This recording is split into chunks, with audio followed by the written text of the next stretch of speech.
Okay, so take your skein of yarn and find the end.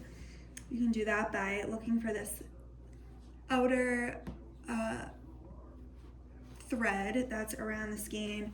Just start pulling it, and then from one side in the heart of either end is going to be the end of your yarn. We're going to start by making a slip knot. So to do that, you'll make an arch with your yarn. The tail of it can be about 1 to 2 feet. It doesn't have to be anything too precise. Then what you're going to do is you're going to pinch the top of the arch, and you're going to cross it over itself to make a loop. So like maybe zoom in on that loop, or just zoom in when I do it again. So to show you again, I'm going to make that arch. You're going to pinch the top of the arch, and then you're going to make a loop just like that. From here, I like to take my right hand and my pincher fingers, I reach through that loop, and I take some yarn from the shorter side underneath, and I'm going to start to pull that yarn through. As I do that, I'm going to reach down here on the working yarn, which is the longer side, and I'm going to pull it at the same time.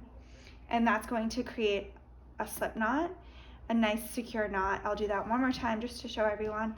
So you have your arch, cross it. I would recommend crossing the shorter tail over the longer.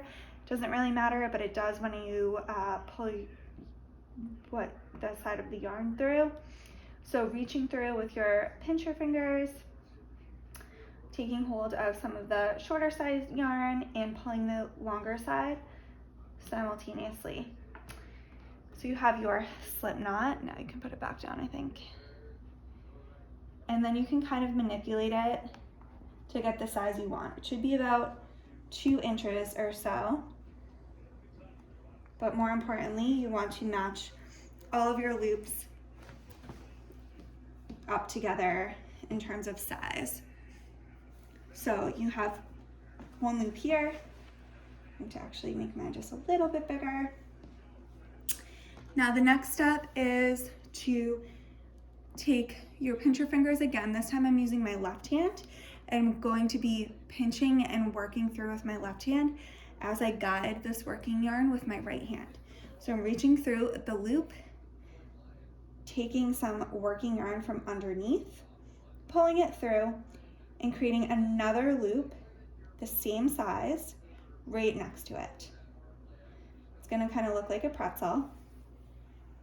Now this is going to be the bottom left corner of your blanket.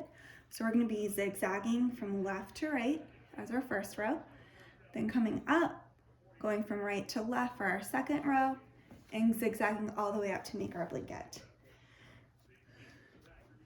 Now a tip is to have your skein on the side that you're working towards. So I have mine over to the right because we're working from left to right in the first row. Next up, take your pincher fingers again, reach through that second. So I don't know if like here is a good time to, like, can you see what I'm doing? Reach through that second loop, pull some working yarn up, and make a loop right next to it. And you're going to continue that process 20 times until you have 20 loops. Now, as you can see, I'm not twisting anything. Sometimes I find that people will pull this through and do a little twist so that the tail ends up on top instead of the bottom. Don't do that. No twisting. You're just simply pulling through and dropping it and leaving it. So you can see this tail is just still on the bottom. And you'll do that 20 times. Now you can count as you go along, but what I like to do is just do a bunch and then count, stop and count and see how far I've come along. So I'll do a couple more here, and then I'll show you the best trick to count. Best way I think to count your loops is to count just these little arches you have here at the top. So here's one arch, 2, 3, 4, 5, 6, 7, 8, 9, 10, 11, 12, 13, 14.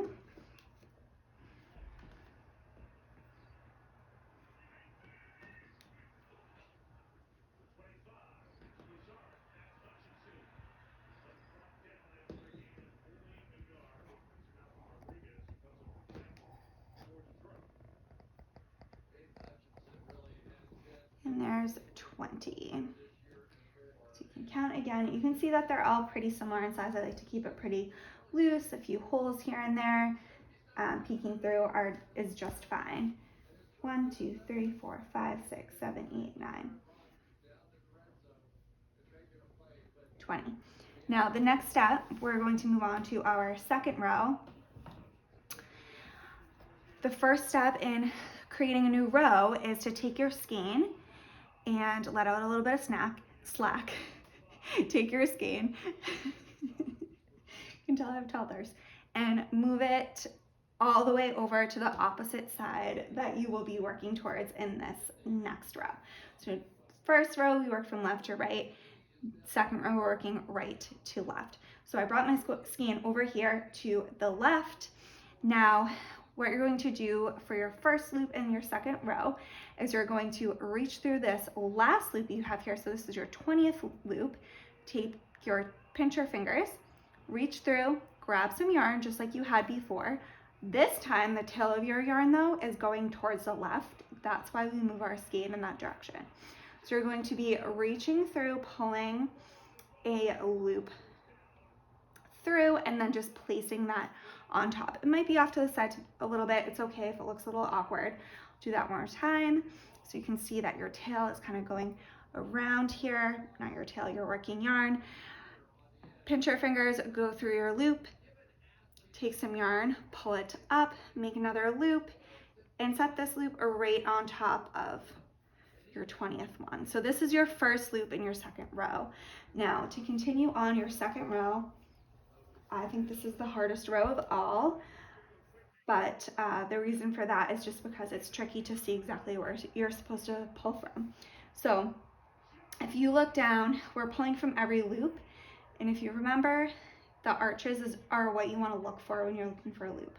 So here's an arch, here's an arch, here's an arch. These tiny little, it's almost like semi-arches, half arches. We're going to be reaching through all of those and pulling some yarn through. So you can see this first one here, I already have a loop through. This is my next one. If you did your blanket super tight, you might have a little trouble here. Go ahead, reach through that arch, pull some yarn up, create a loop, and set it right on top. We don't touch those. Come down, find your next arch that doesn't have a loop in it, pull a loop through, set it on top, and continue.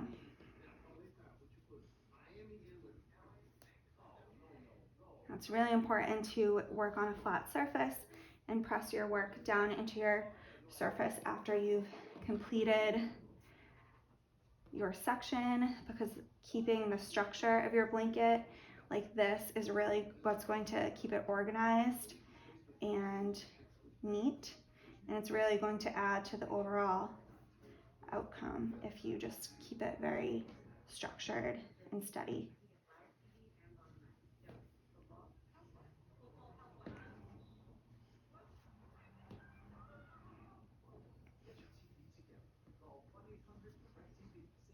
I'm just going a little fast because I'll probably pause all of this. This light is causing glare.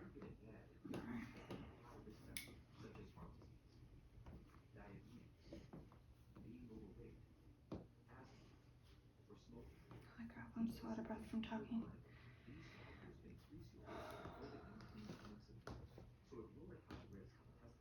I was out of breath in December. Okay. Now when you get to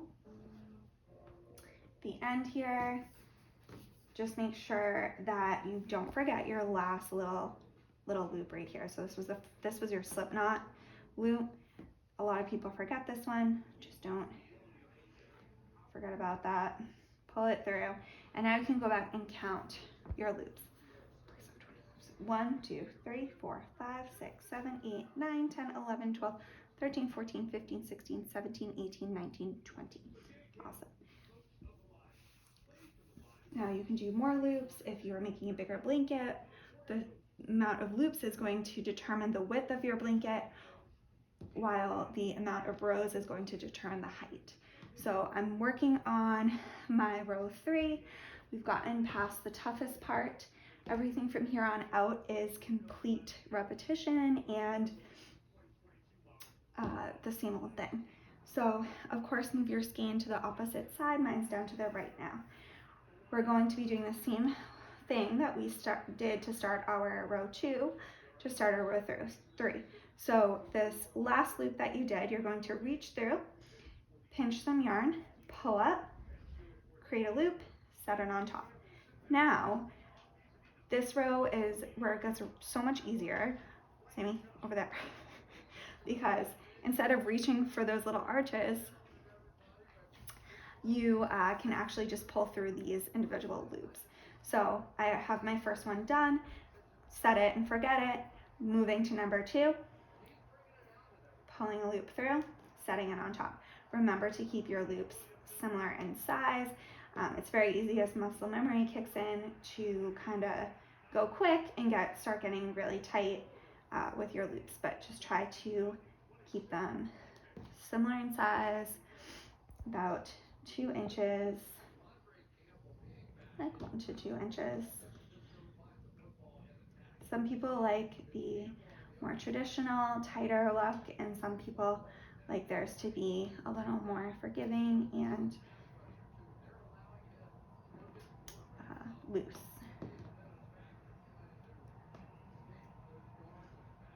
So just pulling through every single loop.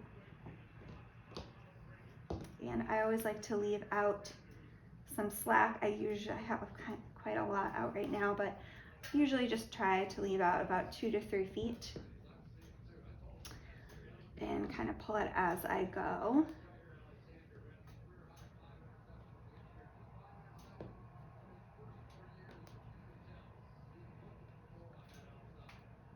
Again, checking back every few loops to make sure the structure is kind of still being formed and well kept.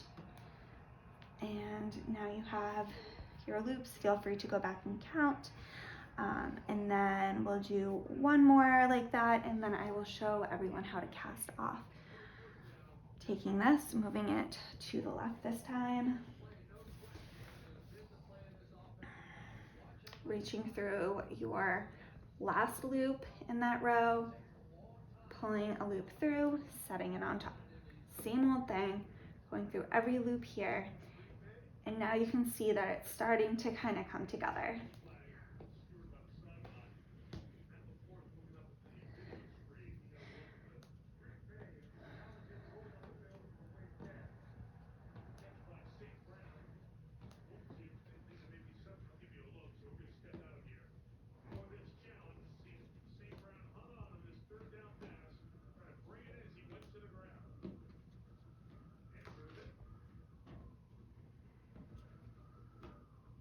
Counting your loops at the end of each row can ensure that you're not missing any, but if you do, I know a trick to fix it. So if you get to the end and realize you missed a few at the beginning, it's no big deal. We can make it look like it never happened.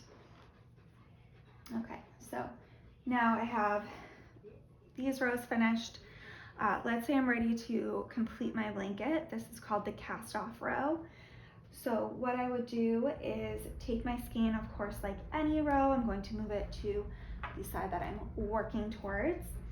Now to cast off, you will need about 5 to 7 feet of yarn, depending on how loose or how tight you did your blanket. Tighter, you'll probably need a little bit less. If you did it loose and it's a little bit wider, then you may need some more. But I would say it's about 1/4 of a skein left in your entire yarn that you're working with for this project. So of course, mine just looks like a little scarf right now. I'm nowhere near finished, but for the sake of time, I will just show how I would cast this piece off. Once you've determined that you are ready to cast off, you will start your last row off like you have any other row by reaching through the first loop, or I guess you'd call it the last loop in the last row, and then reaching for the second one as well. So we're only going to be focusing on 2 at a time here, and I like to call these bunny ears because there's always 2 at once, and that's it. Now you can make this row a little bit bigger too than you have been with the other previous loops. So what you're going to do when you have your 2 bunny ears is you're going to reach through the outer, grab the inner loop, and you're going to pull the inner loop through the outer loop. So again, inner loop goes through the outer loop. And then this outer loop here is going to start laying horizontally. So you have 1 loop here. You're gonna come down, make a bunny ear friend. And again, make it a little bit taller so that it matches up with the top of the previous loop. So now you have 2 bunny ears. Take the inner, reach it through the outer, and pull through. You have 1 bunny ear, make a second, reach through the outer, pull the inner through the outer, and continue.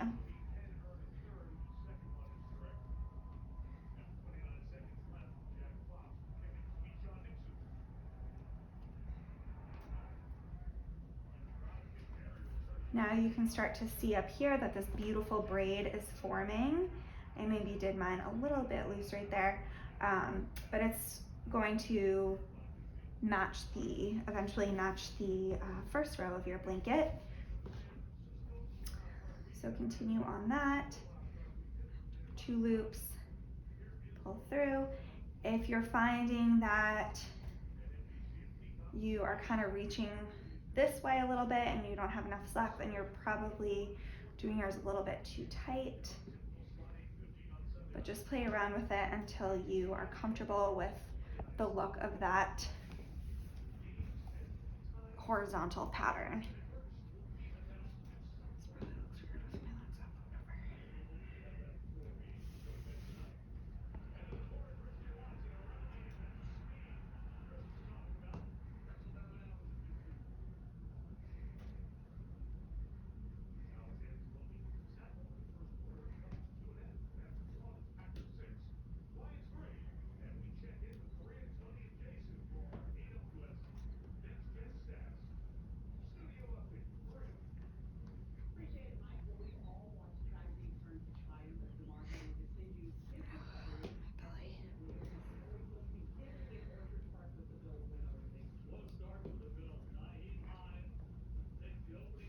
And then once you get to the end,